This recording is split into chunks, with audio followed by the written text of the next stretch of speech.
Fala rapaziada, sejam bem-vindos a mais um vídeo aqui no Primeira Fila. Eu sou o Kevin Nicolas e hoje é volta a volta e vocês estão vendo algo diferente, né? Vocês estão percebendo que a iluminação tá melhor, né? Tá um pouquinho diferente, mais nítida. Então é que eu comprei umas paradinhas aqui pro cenário, né? Pra iluminar aqui a minha face, né? Não depender mais da luz do sol pra poder gravar os vídeos. Então é isso, uma iluminação melhor. E é isso, seguimos melhorando o canal. Bater uma salva de palma aqui pro profissional. Mas o vídeo de hoje será o volta a volta sobre o GP do Japão de 1976. E contaremos tudo no vídeo de hoje. Então sem mais enrolações, vocês já sabem, bora para o vídeo.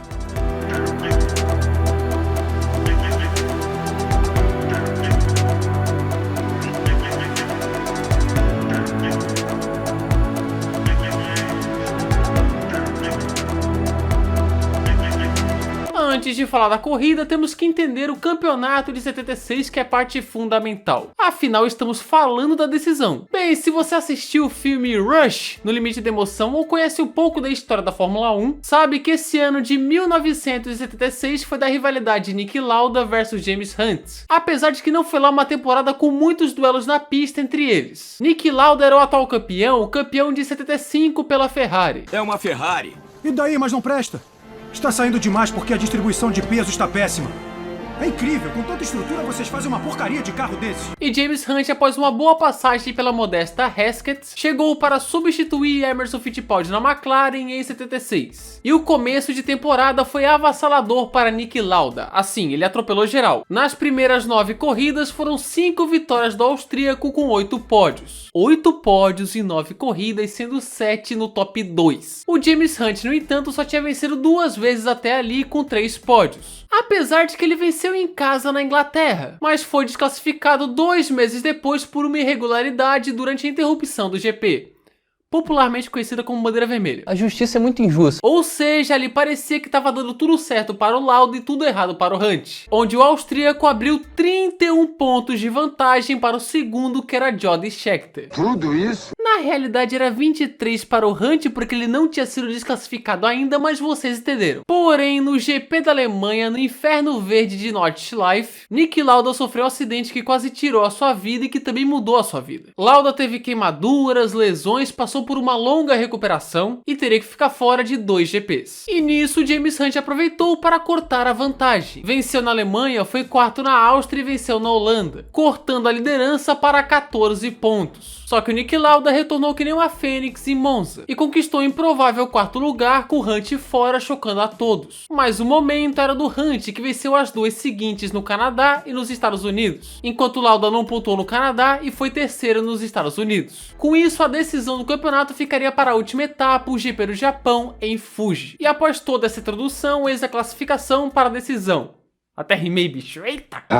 Vou rir de ti. Niki Lauda era o líder e só ele e James Hunt tinham chances de título. A vantagem era de 3 pontos, ou seja, bastava o Niki Lauda vencer para ser o campeão. Então a matemática era a seguinte: para o Lauda ser campeão, ele precisaria vencer para não depender de outros resultados. Se ele fosse segundo ou terceiro, o Hunt não poderia vencer. Se ele fosse quarto ou quinto, Hunt não poderia ser segundo. Se Lauda fosse o sexto, Hunt não poderia ser terceiro. E se Lauda não pontuasse, Hunt não poderia ser quarto. Sim, quarto e não terceiro, como dizem por aí. Já para Hunt, se ele vencesse, levaria o título. Se Hunt fosse o segundo, Lauda precisaria ser quarto ou pior. Se Hunt fosse terceiro, Lauda precisaria ser sexto. E se Hunt fosse o quarto, Lauda precisaria não pontuar. A tarefa era difícil. Aí show, chegamos em Fuji para o primeiro GP do Japão da história da Fórmula 1. Um circuito rapidíssimo, feito para corridas estilo NASCAR, e que sofreu modificações 2 anos antes. E no qual a pole não foi nem de Lauda nem de Hunt. Mario Andretti de Lotus cravou a pole position com 3 centésimos de vantagem para James Hunt. 30 milésimos, tá?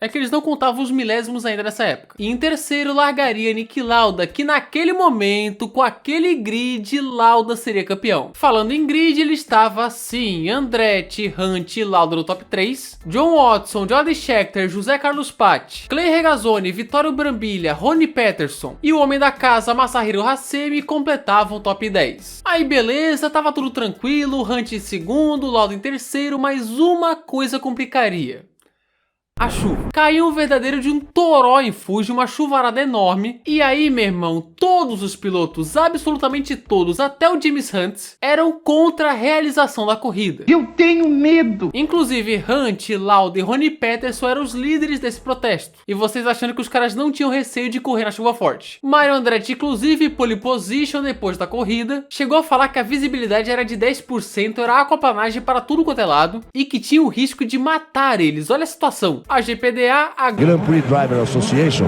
Associação dos Pilotos de Grande Prêmio, conversou muito com os organizadores que não queriam cancelar a corrida de jeito nenhum porque perderiam dinheiro, pediram para adiar a corrida em 30 minutos, mas recusaram. Só que perto da largada a chuva diminuiu e foi decidido que teria a prova. Apesar de que Bernie Eccleston, chefão da Brabham e promotor do GP do Japão, falar pra galera assim: gente, vamos todo mundo largar, mas vocês dão uma volta e vêm pros boxes. Aí não se teria dinheiro perdido e os pilotos não correriam. Bernie sempre sendo um gênio do dinheiro. Eu gosto de dinheiro. Porém, tava todo mundo ali, teria largada nesse clima terrível em Fuji, e assim a bandeira era agitada e começava a decisão no Japão. James Hunt largou muito bem e tomou a ponta de Mario Andretti na curva 1, enquanto Niki Lauda largava mal e caía para quinto. Era a largada dos sonhos para o inglês. Ronnie Peterson, que era o sétimo, tinha problemas de motor e abandonava na primeira volta. E Lauda seguia perdendo posições e no fim da primeira volta era o décimo.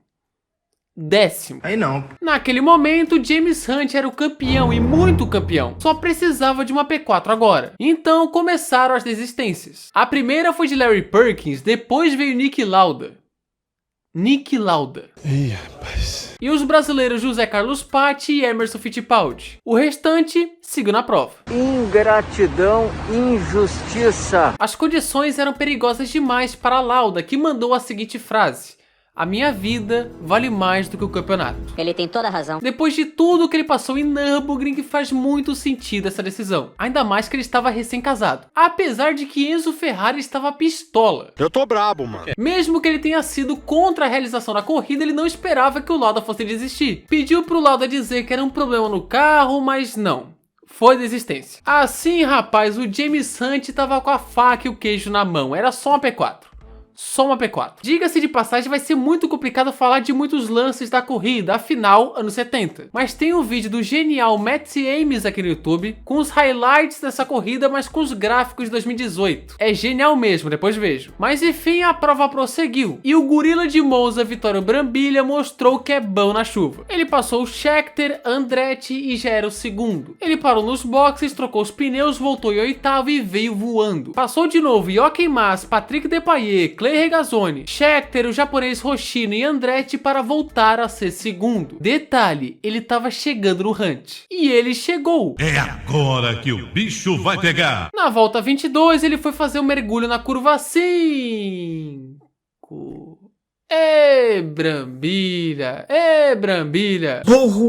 Burro. Com essa paçocada do gorila de Monza, Jochen Mass, a outra McLaren, estava em segundo. Mas foi então que começaram os abandonos. Como o abandono de John Watson, a batida do próprio Jochen Mass. A pista estava difícil. O carro de Hans Binder numa fumaceira desgraçada. E já entramos na parte final de prova. Sim. Assim rápido. James Hunt liderava, estava sendo campeão com muita tranquilidade. Só uma catástrofe para tirar o título dele.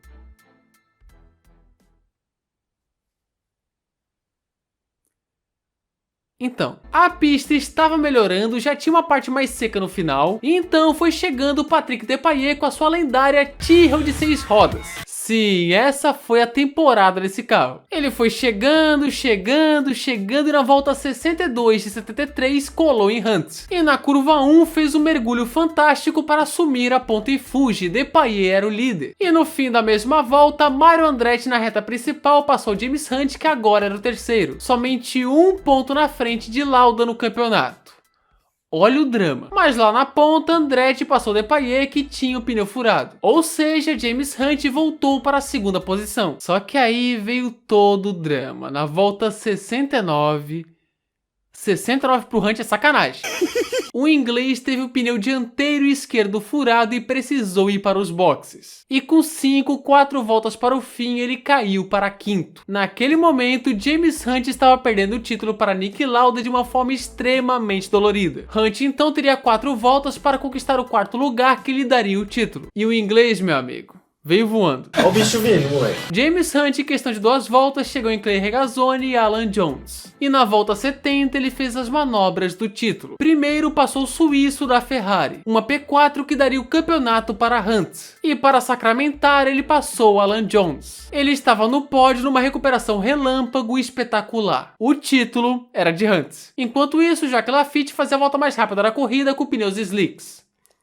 Tem louco pra tudo. E aí chegamos na última volta, onde Mario Andretti de Lotus venceu o GP do Japão D76 em Fuji. Patrick Depailler com a Tyrrell de 6 rodas chegou em segundo. E aí vem ele, o campeão, o homem, James Hunt chegou em terceiro e era campeão mundial de Fórmula 1. Em condições dramáticas, complicadas, com chuva, pneu furado, Hunt superou tudo isso e conquistou o improvável campeonato. Beleza, teve o elemento do acidente do Lauda na Alemanha, a desistência no Japão, mas ainda assim, baita recuperação. A festa era de James Hunt conquistando o que seria seu único título. O seu amigo Niki Lauda já estava indo embora e por um pontinho só, Hunt enfim era campeão. A zona de pontos foi completada por esses caras, Alan Jones, Clay Regazzoni e Gunnar Nilsson. Laffite, Ertl, Takahara, Jarrier, Hassemi foram os outros que completaram a prova, apenas 11. E o da hora é que apesar de tudo isso, a Ferrari foi campeã de construtores, que no fim não serviu de nada para o Lauda. Já o campeonato, rapaziada, tava assim, ó, tudo encerrado. Por um ponto, James Hunt era campeão do mundo sobre Niki Lauda. Um final sensacional para uma temporada sensacional, marcante, que tem filme por aí vai. E é isso, James Hunt campeão do mundo. Depois disso, Hunt infelizmente não teve um prosseguimento legal em sua carreira. O inglês venceria mais 3 vezes em 77, pela McLaren sendo o 5º no campeonato, mas não correspondeu em 78 e em 79 encerrou sua carreira na modesta Shadow. Já Lauda viria a ser bicampeão no ano seguinte, o de 77. Depois teve um período complicado na carreira, antes de se tornar tricampeão mundial em 84 por meio ponto sobre Alain Prost. E esse, gente, foi o GP do Japão de 1976, em Fuji. E, gente, se vocês gostaram desse vídeo, se inscreva aqui no canal, ative as notificações, clique no gostei, espalha, gente, eu fico muito feliz, então eu faço tudo isso. Não se esqueça de nos seguir no Instagram, @primeirafila F1 e de entrar no nosso Discord, os links estão aonde? Na descrição. E manda também sugestões aqui nos comentários, o espaço está, ó, aberto. E bem, gente, muito obrigado a quem assistiu o vídeo até aqui e falou!